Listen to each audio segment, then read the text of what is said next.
They locked me inside a building with 101 men who had not touched a woman in years. I gained 30 pounds in that place, all of it in the spots men notice first. One thin jumpsuit, 0 bras, and 100 pairs of eyes tracking my body like it owed them something. What happened next still makes my skin flush. Fight. My name does not matter. What matters is what I went through, what I almost gave into, and why my body still remembers things my brain keeps trying to forget. The judge gave me 18 months in August of 2019 for fraud, and my lawyer told me I would serve it at a women's camp 40 miles from home. That is not what happened. Somebody messed up my paperwork and sent me to a men's medium security facility 3 hours from anywhere. By the time the system caught the error, I had already been processed, photographed, and parked in the intake hall wearing the thinnest cotton jumpsuit I have ever put on my body. One size too small, no bra, because they took it during processing. The fabric pulled across my chest so tight you could see the full shape of everything underneath. Nipples pressing against the cotton in the cold air conditioning, with nothing between my skin and the outside world except one layer of worn-out fabric. Below the waist, the zipper dug into my hips and the cotton wrapped around my backside so tight the outline of my underwear showed through clear as day. Nothing left to guess, and everything on full display for a room full of men who had not been near a woman in years. And the second I stepped onto the intake floor, 20 grown men just stopped mid-stride with their mouths open and their eyes locked on me, like their brains could not figure out what they were looking at. The warden told me 48 hours. His eyes dropped to my chest twice while he said it. That told me everything I needed to know. 48 hours became 11 months. And those months did something to my body that I never planned on. Prison food is heavy. Bread and rice and thick portions 3 times a day. All those carbs went straight to the places women gain weight first, and I gained all of it. The hips came first, widening until the jumpsuit had no room left below the waist. Then my thighs filled out and pressed together when I walked, which made my hips roll with this heavy way that I could not stop and could not hide. The cotton stretched tight across my backside with 0 wrinkle and 0 imagination required, round and soft and impossible to miss from any angle. Up top, I went up a full cup size with no bra to hold anything down. So everything moved when I moved, and every step produced a bounce that the thin cotton did absolutely nothing to hide. The fabric had been washed so many times you could see the dark circles underneath showing through in certain light, and the whole block knew exactly what my body looked like under that jumpsuit, down to the last detail. Through it all, my waist barely changed, so the result was this thick, soft, curvy figure that made grown men trip over their own feet when I walked past. I did not need a mirror to know what happened to me. I could read it on their faces, and the staring got worse with every passing month.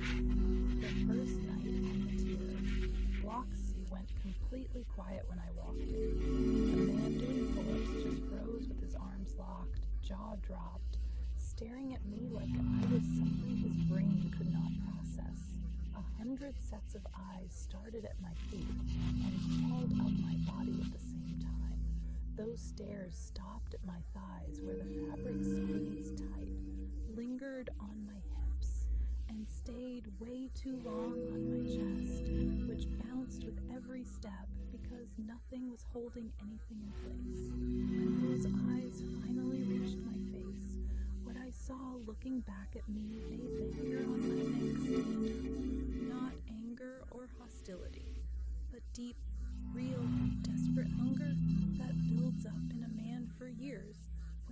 has no way to do anything about it. That night on my bunk, the whispers started moving from cell to cell like a secret nobody could keep to themselves.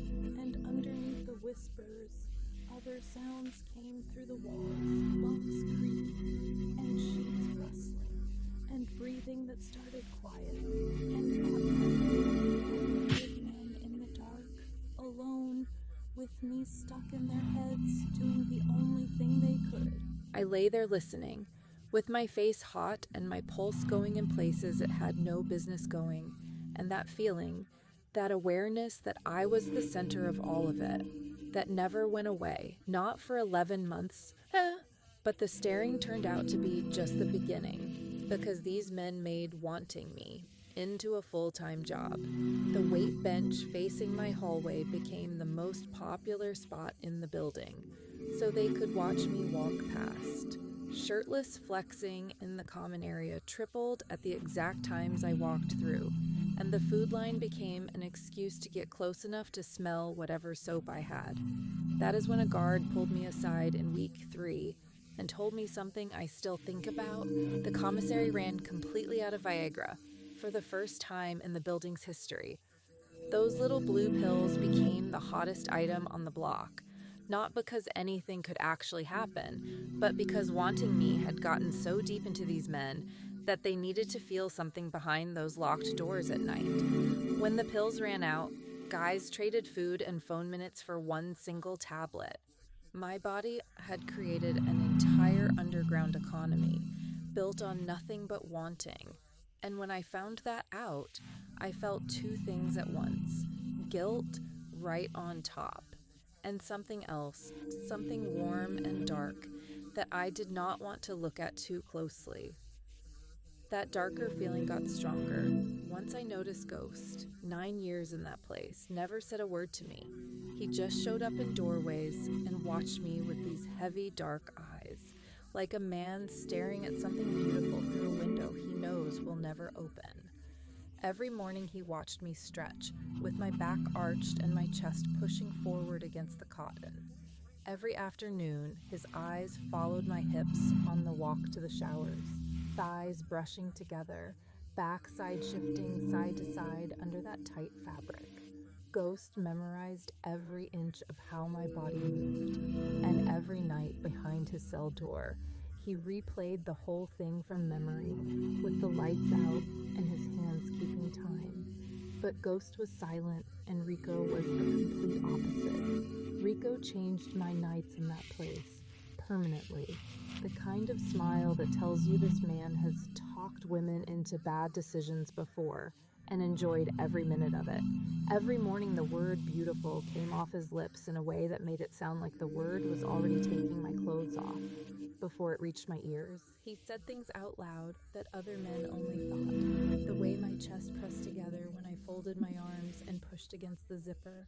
The way a drop of sweat would run from my collarbone, straight down between my breasts, and disappear. One afternoon he got close enough that I could feel his breath on my neck, and told me he knew exactly how long it had been since somebody touched me, just from watching the way I walked. Loneliness lives in the hips, he said. A woman who has not been held in a long time walks slower, heavier, like her body is looking for someone to lean against. Mine, he told me in a voice barely above a whisper. I'm begging. I told him to step back. He smiled that lazy smile and said my mouth was saying one thing, but my body was writing him a completely different message. And the truth is, he was not wrong about that. That is when the vent between our cells turned into the most dangerous spot in the whole building.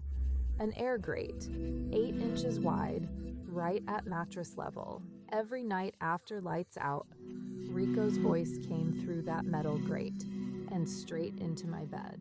At first, he just talked about what he noticed during the day, but one night he stopped describing what he saw and started telling me what he would do about it, if those bars were gone, where his hands would go first, how slow he would take it, the path his mouth would follow from my ear, down my neck, across my chest, and lower, taking his time, because he said a woman who has been starving for touch that long deserves somebody who will not rush. His chest got so warm I could feel it vibrate. That vibration went through my ribs, down into my stomach, and then somewhere deeper that made my whole body flush and hot, while my breathing went ragged, and both thighs pressed together on their own, and my fingers gripped the mattress so hard the fabric bunched up under my nails, fully dressed, nobody touching me, and more worked up than any man had ever gotten me with his actual hands. All of that from a voice coming through 8 inches of metal. Rico knew it too. The next morning he would catch my eyes across the cafeteria and say, "Rough night, real quiet." I would look away too fast. He would laugh under his breath, and every man at that table could read exactly what was going on between us without anyone saying a word. But month 4 brought a different kind of problem. Both guards left the laundry room in the basement empty for 12 minutes. Stax came through the back door with a kitchen worker behind him, blocked the exit, and the quiet one walked toward me with eyes running over my body, like he was unwrapping something he had been waiting months to open. I backed up until the folding table dug into my lower back. Then Dex came through the same door, put himself between us with his back pressed flat against my chest for 1 solid second, and said 4 words in a voice that could shake the pipes. "She is with me." Both men left without a sound. Dex turned around and stood inches from me, with heat coming off his body like a furnace. His eyes dropped to where my zipper was barely holding on, then came back up to my face. All he said was that I owed him. When I asked what he meant, he just held my eyes until I forgot how to breathe, then walked me back to my cell and said nothing else. I spent the next 7 months lying in that bunk, thinking about what that debt meant, afraid of it, curious about it, and wondering what my body would do if he ever came to collect. Then Jay showed up in month 5 and wrecked me in the softest way possible. Early 30s, the kind of face that made me forget I was standing in a concrete box. Jay never played games the way Rico did. He just talked to me, asked about my life before this, my music, what I dreamed about. And once I trusted him, our conversation started going places neither of us should have gone. One night he asked what I missed most. I said hot showers. He smiled slow and said we both knew that was not what he meant. One evening in the yard, sitting on a bench with 6 inches between my arm and his, Jay told me he dreamed about me. Not the way the rest of them did, but quiet ones, where my head rested on his chest and we woke up together on a lazy morning. He said those dreams hurt him worse than prison itself, because they reminded him what it felt like to have a woman actually want to be near him, and that had not happened in 6 years. Something inside my chest cracked when he said that. I moved closer, not by much, just enough to feel the warmth coming off his arm into mine. Those 6 inches of air between his skin and mine felt like the most charged space I have ever been in. We never touched, not once in 11 months. But I thought about closing that gap every night until I walked out of that place.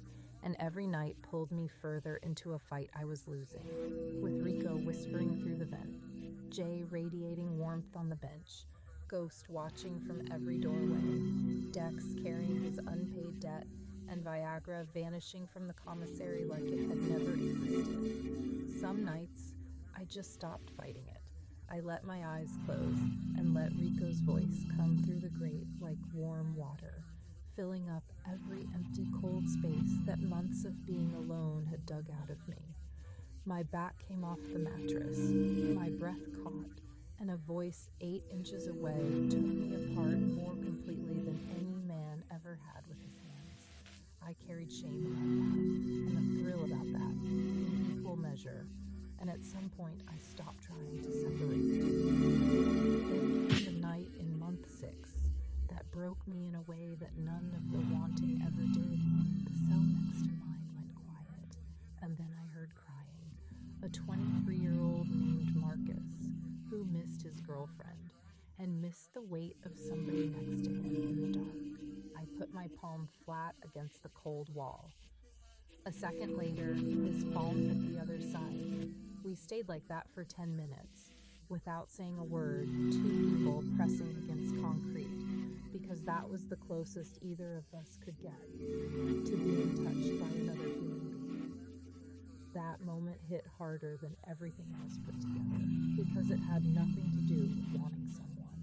It had everything to do with the kind of basic human contact that your body starts falling apart without. 11 months in, a federal complaint landed on a judge who actually cared, and in July of 2020, I walked out. The block went quiet on my last day, but a different kind of quiet. The first silence was hunger. This one was grief. Dex gave me a nod from his doorway, while Ghost turned and looked away. Rico pushed his face against the bars and mouthed something I could not hear, but understood perfectly. Jay stood at the far end of the hallway, watching me leave with a look I will never forget. He stared at me, the way a man stares at the most beautiful problem he was never allowed to solve. 4 doors, 1 van, and my palm flat against cold window glass. The building got smaller in the mirror, disappeared behind a hill, and I breathed out for what felt like the first time in a year. People want a simple answer when they ask what it was like. There is no simple answer. 11 months of being watched, wanted, circled, and abandoned by a system that could not fix a typo. But it also taught me that being alone long enough rewires your body until the thing that scares you and the thing you crave turn into the exact same feeling. Your skin stops caring about rules when it goes long enough without warmth, and wanting to be wanted is not a flaw, even when it shows up behind the wrong walls, surrounded by the wrong men. I am not the same woman who walked into that prison. She thought she could control what her body wanted. She had no idea.